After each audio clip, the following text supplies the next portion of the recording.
Okay, so this is the first in the series of Python tutorials for my class. I'm just going to be covering the basics and each of the programs as we go through. The support materials such as W3 schools and that sort of stuff, that's up to you to pursue. So the first thing is, whoops, I'm going to create a new project. I'm just going to call this schoolwork because I can't think of a better name at the moment. You're fine to actually create the base interpreter that's provided. I've got other interpreters here, but the base interpreter in this case, 38-32 should be fine. If you've got 37-32,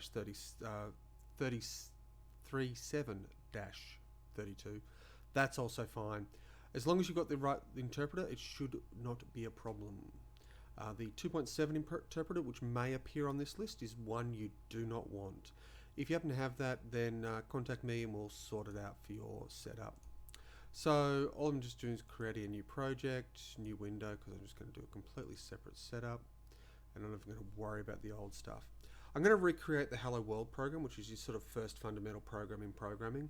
Every language offers one of these, and it's really an opportunity to just get an initial view of the syntax of the language, i.e. how it's written, and what's the minimum required commands to get a viable program. So without further ado, I'm just going to go up to the project folder here and add a new Python file. In this case, I'm going to label 1 hello world. Now I'm doing underscores between each of the words here. That's got a particular name. I can't remember off the top of my head, but anyhow. I'll be using camel case for my variable names, but I'll get to that when we need it. So first up, I'm going to add a comment. Program by j.rosendal.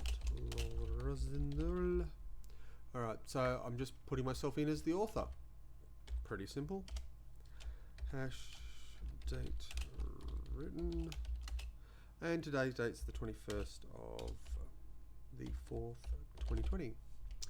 Alright, so that way I have a record of when I actually did this. And I'm going to leave a line of little hashes to signify that that's a separate thing. In fact, I might actually add one to the top. Copy, paste, done. And that way it's clearly delineated what I'm doing. So in this case, for this program, it's just a simple hello world. So the print statement is all we need, open brackets, and inside that brackets we're going to put in a double quote. The double quote signifies a string of some sort of data. It's what's called a literal string because you cannot change it. And hello world is the text that we will use. And that's it. That's basically the core of this program. If I hit run, you can see it confirming down the bottom there. Now, if you followed my install video, I would have done this at the end without the formal at the top, but just as a way of testing. Next up is the call and response. Basically, this is a way of inputting, outputting text. So another Python file. In this case, it's to call response. Okay. Now, because programming is the art of lazy, I'm going to go back to my Hello World program. I'm going to take all that material, Control C to copy, back into here, Control V to paste. Now I want to outline the logical steps that I'm going to go through when creating that problem, this program. Declare variables. Step 1, I'm going to declare my variables, what I'm going to store stuff in.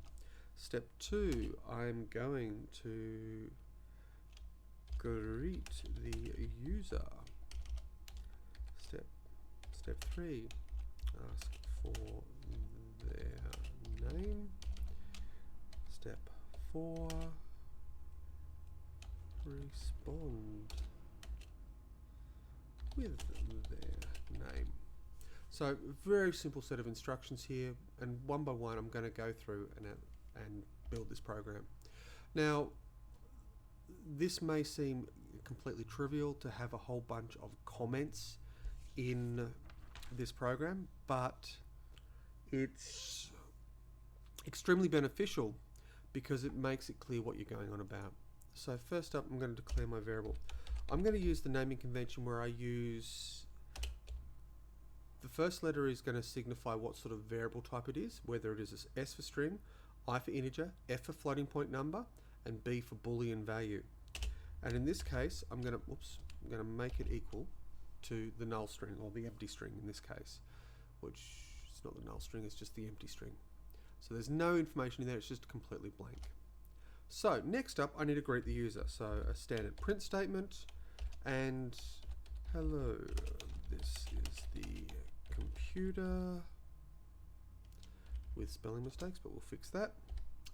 And then I'm going to put in another print statement, this time empty, just to put in some space there.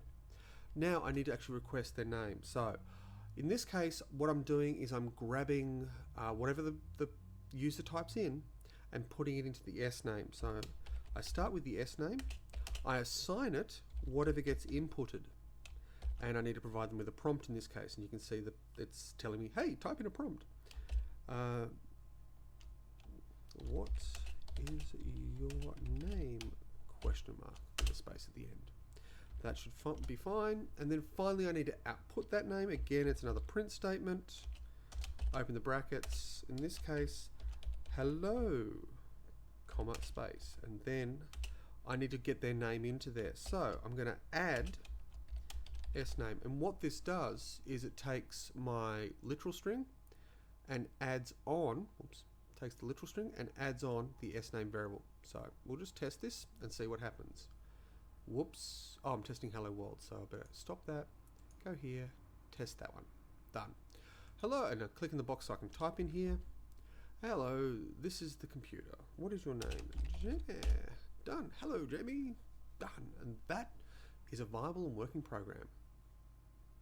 So, and that's pretty much all I needed to show you in this case. I'll keep going with the tutorials through this set, but make sure when you create your programs, you have this header block of information about who you are, when you wrote it, that sort of stuff, and then outline step by step as you go through the program the logical steps that you're taking. And that's it.